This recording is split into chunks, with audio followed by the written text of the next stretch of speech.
With such a massive cast of characters, Aquaman's cinematic outing only had time to splash the surface of some of these characters' incredibly detailed backstories. As it turns out, a lot of the names and faces in Aquaman have far greater importance than you might have realized. Spoilers ahoy! It probably came as a surprise to non-comics fans that not all Atlanteans are created equal. For example, only the Highborns can breathe air, and practically nobody can talk to fish. For her part, Mera's unique power is the control of water. In Aquaman, we saw some hints of that power when she held back a tidal wave to save Aquaman's father, but that only touched on the true strength of her ability. In Justice League number 24, Mera went head-to-head against the entire Justice League, and she H2 owned them without breaking a sweat. And remember that time Frank Miller had Superman come within inches of death after a nuclear bomb filled the atmosphere with dust? Mera went up against a nuke and saved herself and Aquaman by putting them both in a bubble. Easy. Then in the Mera Queen of Atlantis storyline, she became, you guessed it, the Queen of Atlantis after throwing down against Ocean Master for the throne. Kind of like what Aquaman did, but a whole lot easier. Hail to the Queen. Aquaman the movie was largely inspired by the Geoff Johns run on Aquaman the comic. But the film made one major change. In the comic series, King Nereus isn't Mera's dad, he's her fiancé. Or at least he is until she falls in love with Aquaman, at which point he becomes her lifelong enemy.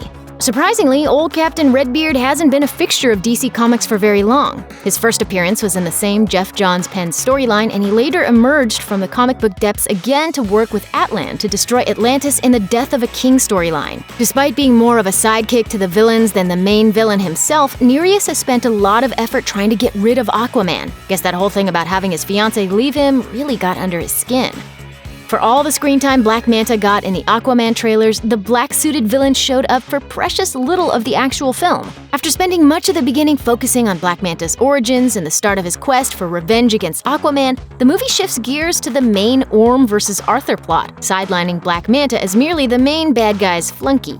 The film doesn't come close to exploring the true relationship between Black Manta and Arthur. A dig through comics history reveals that Black Manta has been terrorizing Aquaman since 1967, concocting schemes up to and including collapsing the Earth to create its own underworld kingdom. If there's one character we would have loved to see more of in Aquaman, it would definitely be Black Manta.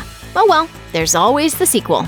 This Big Daddy Atlantean lived on screen mostly through flashbacks that showed the rise and fall of Atlantis. But like just about everybody in a comic book movie, there's a lot more to him than that. In some of Aquaman's comic book origin stories, Atlan is actually Arthur's biological father. But even if you ignore all that and focus on the Geoff Johns run on Aquaman, Atlan is way more than a mere prop that holds a shiny trident. As the dead king, Atlan spent thousands of years in hibernation before rising again to destroy Atlantis. There are a lot of similarities between that story and what we saw in the movie. Aquaman uses Atlan's trident to summon the trench and save Atlantis, and Arthur takes his rightful place as king.